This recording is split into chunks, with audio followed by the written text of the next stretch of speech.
Welcome to the Transformative Principal Podcast, where we learn how to be an amazing educational leader. I am your host, Jethro Jones. Are you ready to be a transformative principal? I'm looking for about 10 people who are ready to do what it takes to lead with integrity, find balance, and take your school to the next level. If you're looking to improve your leadership in a measurable way, go to transformativeprincipal.org/mastermind to see if you qualify to join a group of like-minded people who are ready to be the best principals in the country. All right, welcome to Transformative Principal. This is Jethro Jones, your host, and I've got Cory Doctorow here with me. Cory gave a keynote here at ASTE in Alaska this week, and we learned a ton from him. And he's the co-editor of Boing Boing and has been an inspiration to many people for a long time. So thank you very much, Cory, for being here. It's my pleasure. Would you start by explaining your concept of failing well and explain that generally, and then we'll talk about how that applies to education? Sure. Well, there's two ways to think about the performance of a system or a solution. One is how well it achieves its stated goals, and then the other one is what happens when it fails. And failure is kind of a natural mode for things in a complicated world. Stuff goes wrong a lot. Entropy sucks, and it's a fact of life. And I feel like we attend very closely to success because its metrics are visible and immediate. But we tend to ignore what happens when failure occurs. And if we're talking about disaster mitigation, then failure is way more important than success. Mm-hmm. And so what are some of the failures that we need to be concerned about in education, making sure they fail well? Well, in terms of education and technology, I would start with something like the censorware mandate by the Communications Decency Act in schools that is meant to stop kids from looking at bad stuff on the internet. There are a couple of failure modes we can talk about. One is that kids might see bad things anyway because you can't write a regular expression that's good enough to catch all the bad web pages. One is that kids will be stopped from seeing pages that are significant to their education. And, about 10 years ago, Electronic Frontier Foundation did a survey where we took the top 100 pages for the top 100 concepts in the common curriculum. Mm-hmm. And we checked to see how much were blocked by common censorware apps and used by boards of education, and we found that depending on the category, it was up to 2/3. So that's a really significant failure. But then the last one is that you end up teaching kids not to learn how to protect their own privacy, because by having all this censorware in there, you end up in a situation where anytime you teach a kid to take an affirmative step to protect their privacy, you're also teaching them to defeat the censorware. And so we end up not encouraging the kind of media literacy that we want our kids to have when they become adults. And so it has this kind of multiple layers of failure, and you can mitigate them, right? So even if you stipulate that we do want kids to have a safe learning environment in which bad stuff is kept to a minimum or kept away altogether, if you don't attend to the failure modes, you can't remediate them. You can't say to yourself, what do we do when this happens? What is we have all of the censorware vendors, they have plans for what to do if a teacher finds a web page that's inappropriately blocked. But that always assumes that, for example, that a student has just happened on a page that she should be looking at later, not, for example, that the teacher has made a page critical to the afternoon's learning session, mm-hmm. and that it's been blocked over the lunch break when the filter updated, and that getting it unblocked tomorrow does that teacher no good. So we can look at different failure modes and different remediation paths. Yeah, and that situation is a real example of something working before and then not working when the pressure's on. And for a teacher with 30 kids in a classroom, that's a difficult place to be, and you don't want that bad failure to happen. What should we be teaching our kids in schools as it relates to technology? Well, it's a long list of things. I don't know that we can be comprehensive. I guess the thing, if I could wave a wand and kind of direct the curriculum, the thing that I would try and stress right from the beginning is that whenever we talk about using technology in some way, particularly using networks, computers in some way, that we're kind of playing blind man and the elephant. Mm-hmm. That what we're talking about here is this one facet of this much bigger system that's always interrelated. This has become a really critical piece in policy circles, because we end up treating the internet like it's a glorified video-on-demand service, or a tool for recruiting jihadi soldiers, or the world's greatest pornography distribution system. And while it does all of those things, the reason it does it is because it's the nervous system of the 21st century, and it wires together everything we do. And everything we do today involves the internet, and everything we do tomorrow will require it. And so by saying, by all means, let's learn in ICT how to change the font of some text in Word, or how to make Scratch do some sort of animation, or how to use different search engines, or what a cookie is. Let's also at every time stress that these are all interconnected things, that we are tugging on threads that are all woven together in a way that's almost without precedent in human history. We don't have a lot of technologies that are like this. It's one of the reasons that it's so powerful, is that when we make an improvement in computers, say because someone's made an investment in making them smaller to go into heart monitors, we make an improvement in the computers that go into our phones too. And it's also why missteps in policy and in technology education are so grave, because when we make a mistake, that mistake ripples out everywhere else. When, as in the UK, where I've just been living for the last decade, when we decide that the most important thing about the internet is whether or not jihadis are using it to try and exhort one another to commit acts of terror, we miss out on the collateral damage to all the other things we do with the internet, which is effectively everything. Yeah, and that really affects our kids and how they're going to interact with it as time goes on, and that's something that we need to be concerned about. Can you talk a little bit about re-identification and what that means to our students who are using technology? So in computer science, we have a really different understanding of large sets of sensitive data as compared to policy circles and the general public. So in the general public and policy circles, there's this idea that you can remove identifiers from a big data set. You could take, for example, everyone who'd ever called a STI clinic, and you could just remove the identifiers, like anytime they mention their name and the phone number that they called from, and you would have now an anonymous data set that you could do research on. Maybe that would be marketing, maybe it would be social science, maybe it would be public health research. It might have a good purpose or a bad purpose, but it all starts from the idea that now we have removed the identifiers from the data. We have a new kind of data. In computer science and practice, what we find is that it's as far as we can tell, impossible to effectively anonymize or de-identify a large data set. That removing all the obvious identifiers, all that does is reduce the percentage that you can re-identify. In practice, depending on the kind of data that's left in, re-identification turns out to be pretty trivial. One of the examples cited in the literature often was somehow some researchers in Belgium got a copy of the leaked de-identified data from Belgium's largest cellular phone company. And it didn't have phone numbers in it, but it had unique identifiers for each customer and where they were, and I think where they were and what numbers they called maybe. And they were able, like in one day, to re-identify more than half of the data set to figure out who those people were, where they lived, and just all sorts of information. And this has real implications for students, because obviously students generate a lot of data in the course of their education, and that data is treated by school boards, depending on the board and the state, as though it were de-identifiable, and it's potentially very compromising. In California, there's this debate right now because there's an ongoing court case where the state is being sued by parents who believe that the state systematically discriminated against students who had special educational needs and denied them access to special ed that they were entitled to under the statute. And in order to prove their point, they've asked the court to turn over all of the student records from all California students after 2008. And this data is coming totally identified, right? It has names, it has addresses, it has social security numbers, disciplinary records, mental health records, and so on. And the plaintiffs in this have, I think, correctly said, well, this is the other side trying to discredit us. We didn't ask for all of this information. We just wanted these specific pieces of information so we could do some research and infuse some data into this court case. But the reality is that even if they had only gotten the identifiers they were seeking, that wouldn't be anonymous data. That would be extremely re-identifiable data. And it's a really subtle and hard problem. It would be, like, in terms of of creating evidence-based policy, the ability to effectively de-identify data sets would be amazing. But merely wanting something is not enough to make it true.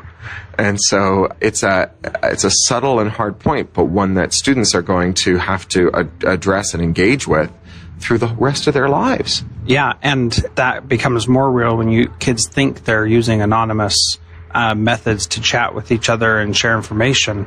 What kinds of things should we be teaching them to prepare them for that future? Well, I mean, you mentioned anonymous communications, and Yik Yak is a really interesting example, because a lot of the problems with Yik Yak is the sense of impunity. Don't get me wrong. I think that people who understand that they can be identified later still sometimes operate with a sense of impunity and are sometimes mean. There's this kind of I forget the greater internet theory of assholes or something. You can bleep that out if you need to, which is that, anonymity plus distance equals jerky behavior, something like that. I forget what the actual formulation is. And that's true. There are some people for whom the anonymity plus the distance allows them to behave in really horrible ways. There are also lots of people who don't need either of those things to behave in horrible ways. But if you want to get your students to think critically about Yik Yak and what they do there, rather than waving your finger at them and trying to give them a moral lesson about good behavior, you might give them a lesson about reidentification, right? And the likelihood that with every crummy thing they say about their peers on Yik Yak, the likelihood that they will be re-identified goes up and up and up, and that if they're depending on anonymity as a shield to allow them to get away with things that they know they shouldn't be saying, rather than convincing them they should be more diligent about not doing things they know they shouldn't be doing, you could just better inform them of the risks. Yeah. And then show them what could happen when they are re-identified. And I saw I think it was on Boing Boing, that a teacher was recently disciplined for grooming a child on the Whisper app, where that's supposed to be anonymous and you're not supposed to know who does that, but we know who that teacher is because it can be re-identified. And that's just something that our kids, I don't think, have any idea of right now, and they think anonymous really means anonymous. As an administrator, is there a need for us to be critical of the software and systems that we are using in our schools? And what's your advice for exercising that criticism without getting fired? Sure. Well, absolutely. It's obvious that there's such a thing as bad software and such a thing as good software, and that bad software can be bad in lots of ways. And as we become more reliant on technology, that badness can become more intense. We're getting back into what makes things work versus what makes them fail. There are lots of different ways to make software that works. But what's more interesting and more important in some ways is what happens when it's not working, because no matter how good it is, you'll eventually come up against its limits. So proprietary versus open has been a debate in ed tech as well as other fields of technology for a long time. And the idea is that firms might invest more in their software tools if they know that nobody can copy the things that they make, and so they make proprietary technology and they keep the source code a secret. And you can understand why commercially they might want to do that, but there's never been a field of endeavor in which not being subject to scrutiny by people who don't like you has improved your practice, right? We have adversarial peer review for a reason.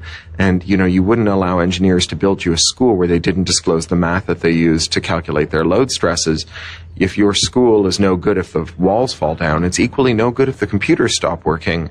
And having procurement processes in which you source technology whose internals aren't exposed to you, whose internals can't be independently audited, and whose internals can't be modified by third parties if you don't like your vendor, then you are locking yourself into a bunch of bad decisions that may work well but are going to fail very gracelessly, going to fail very, very dramatically. So that's an important critique to keep in mind, and favoring open over proprietary systems is a really good basis for moving forward in the field. It's funny, one of the things that's happened in other areas of technology is that the customers for traditional proprietary products have found that although the money that each individual company spends is not enough to redevelop the product in an open way, that if maybe 10% of the customers were to get together and fund an open alternative, that would be enough to give everybody the alternative that they needed and keep it running. And there are lots of examples of this. There's Drupal, which is used by, The Onion and also the White House for their internal publishing. And, rather than paying a company for a software license, they pay developers for software features when the software isn't performing the way that they want it. And as soon as one of them pays for it, everybody benefits from it. So this is a really interesting model for development, and it hasn't killed CMSs, but it's made the commercial CMS vendors be even better And it's kind of changed who gets access to a CMS, because now there's lots of people with WordPress systems or Drupal systems who never would have had access to it under the old system, who get access to it now. And that's a really amazing thing. There was a huge, expensive project in the UK to fund electronic health records that collapsed after spending billions of pounds without a single thing to show for it. It was really a shocking scandal. And Moorfields Eye Hospital, right near my old place in London, it's the best eye hospital in the UK and one of the best in Europe. And they needed glaucoma tracking software, and they'd been kind of hobbling along with whatever they had lying around, waiting for these electronic health records. And when it collapsed, they were like, forget it. So they paid one programmer to develop a kind of minimum viable product they called Open Eyes, EYES. It's a LAMP stack, Linux, Apache, MySQL, and Python or Perl, I forget which. And so many other eye hospitals ditched their proprietary software in favor of that and added more development resources to it, that it's now considered the gold standard for tracking glaucoma, which is one of the most important things that you do in eye health. And, it's not that eye hospitals don't have to pay for it, but they pay for the maintenance and updating that they personally need. And they have this kind of collegial relationship with everyone else. It's a very exciting idea. And one of the things that keeps striking me as a parent of an elementary school student is that love or hate the common curriculum. It certainly has opened up this weird, interesting, possible future where you could get collaborative development of curricular materials by educators that could be updated and kept alive by educators. And, it's not that, Pearson doesn't deserve to have a living, and it's not that Houghton Mifflin doesn't deserve to have a living. It's just that the priority for schools shouldn't be ensuring returns to Pearson's shareholders. It should be ensuring the best quality materials at the lowest price, because it's zero-sum. Dollars you spend on educational materials are dollars you don't spend on other educational materials. And so, if right now the average school is paying one full-time salary's worth of outgo for educational materials, what if they paid that into development of educational materials that all the other schools benefited from? Imagine how great those materials would be. Yeah. So we recently experienced something like this at our school. We needed a solution to do a student choice time period during the school day, and all of the solutions that we had and could find were not going to do it. And so we hired a developer to create a solution for us. We also made it open source, and now any other school, we presented on it here at this conference yesterday, and any other school now can use that and do the same thing that we're doing, which is a very powerful RTI framework that responds to intervention that the whole nation has adopted, and really makes it easy to allow students to have choice. What it takes is someone to go out and make that first connection with a developer and get that to happen. And I think if developers could come to educators and to a conference like this that they wouldn't typically come to and say, what can we build for you? I think they would have people lining up to do it, because it's such a powerful thing. But it takes someone to start out and do that. Well, so what you're describing is a threshold collective action problem, right? And it's that you need a critical mass of schools to free up the budget or request something. And no one school can afford it, but maybe 5 schools can. But if 4 schools kick in and the 5th one bails out, then you don't, then nothing happens. You've all wasted your money, right? These are common problems. Yeah. And we actually, the last 10 years in technology, or 5 years in technology, have been all about solving collective action problems with Kickstarter. Right? That's the whole nature of Kickstarter. And you can imagine lots of different ways that model could be developed. There's a movie, a really old classic movie about collective action problems. It's The Seven Samurai, which got remade as The Magnificent Seven. Right? Every year we pay the bandits, and for each individual one of us, paying the bandits is the cheapest way to avoid getting killed. But one year we all get together and we say, if you promise not to pay the bandits, I'll promise not to pay the bandits. We're going to take all the money we would have used to pay the bandits, and we're going to pay the good guys to come and kill the bandits. Right? And that Magnificent Seven business model is something that I think would be an amazing piece of technology to build. I think you could probably backform it into Indiegogo or Kickstarter or GoFundMe or one of the other platforms, where you just say, once 100 of my colleagues, 100 schools, 100 CTOs, 100 CIOs have agreed to take their procurement budget for something this year, and instead of giving it to a big ed tech provider. They're going to give it to independent developers. I will too. And then the indie developers can bid on the jobs, right? They can see what jobs are coming up. They can see, look at this juicy, amazing contract, right? I really think that there's a lot to it. I actually worked with a third party in the UK to develop a version of this for electioneering, where third-party candidates, when they knock on your door, instead of saying, I'd like you to waste your vote on me, they say, I'd like you to register that if enough of your neighbors to make me a going concern agree that they would also vote for me, then you will vote for me too. And then on election day, we'll let you know how many of your neighbors have done it and what we estimate the chances are of me winning, and you can decide whether or not to follow up on your promise. It's a really exciting idea, like tools to solve collective action threshold problems. Yeah, that sounds very exciting. I know that it's really helped us at our school, taking a leap and doing this, and has really been beneficial. I hope that story will help others also. So my last question to everybody on my podcast is, what's one thing that a principal listening to this can do today to become a transformative principal? Really easy question. Wow. Well, get bitten by a radioactive spider, clearly. Right. That worked for Peter Parker. Yeah. What's one thing that a principal can do to become a transformative principal? Let me think about it for a second, because it's a good, hard, chewy question. So this isn't a technology answer, except that it may be that the thing that your students are passionate about is technology. But in an era of high-stakes testing and standardized curriculum, it can be really hard to get out of a student's way, because you and the students have divided loyalties, right? You have different victory conditions. Your victory condition is for the student to perform well on a test at a specific time to guarantee your budget. And the student's victory condition is to have a moment in which she's ready to learn and to have the materials there to hand. And it can be really hard to consistently prioritize what the students need over what the school needs. Yeah. And obviously, if there's no school, you can't help the students anymore. But, at Disney, I used to work for Imagineering off and on, and, one of the things I've spent a lot of time looking at is their corporate culture.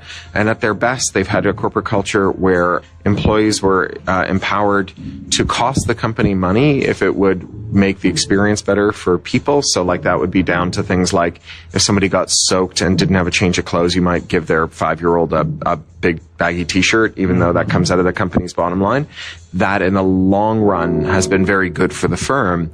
And this is the same way, if the students don't feel good about their education, there's also no future for the school.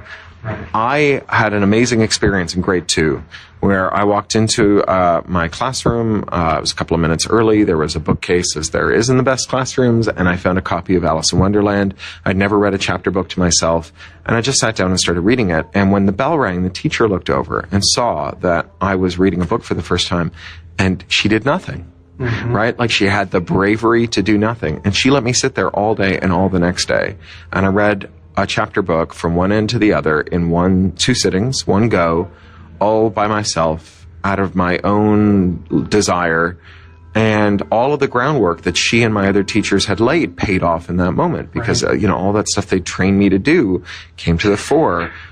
I'm married to a woman named Alice now, right? Like getting out of my way and letting me read Alice in Wonderland was a hugely transformative thing in my educational career.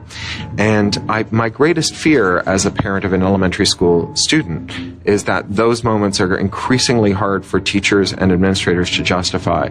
And as administrators, you have the power in it to move the liability for making that decision from your teachers to yourself, and to give them leave and say, I have your back. If you see a student, as pedagogists, as teachers, if you see a student who has that learning moment happening, I give you permission and I will back you if you just get out of their way.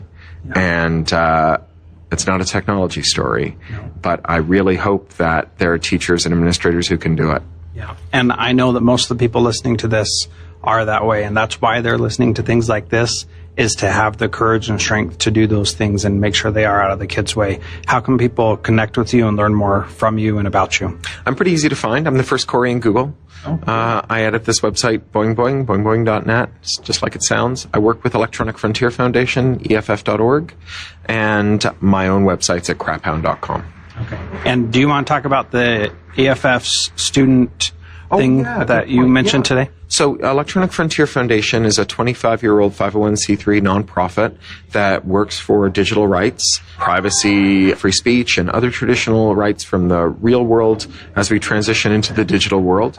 And we have a lot of different activities that we do, but one that we're just starting up is a national network of campus clubs at all levels of education, where we have a coordinator. His name is Shahid, and he's at shahid@eff.org, SHAHID at EFF.org, who will work with student clubs to help them find activities that make sense and to work together to become better digital citizens, more digitally literate, and more active in keeping the internet free and open. Awesome. Thank you so much for your time, Cory. I appreciate it. My pleasure. Thanks. That was a really great interview with Cory Doctorow. I learned so much from him, and I'm excited you were able to share in that learning with me. Please share this with your friends. That would be great. Also, if you would like to learn about the things that I've learned as a principal doing these interviews, please go to transformativeprincipal.org and sign up for the newsletter so that you can get the top 5 things that I've learned from doing all these interviews. Thank you so much for listening. Have a great day. Transformative Principal is a proud member of the Education Podcast Network.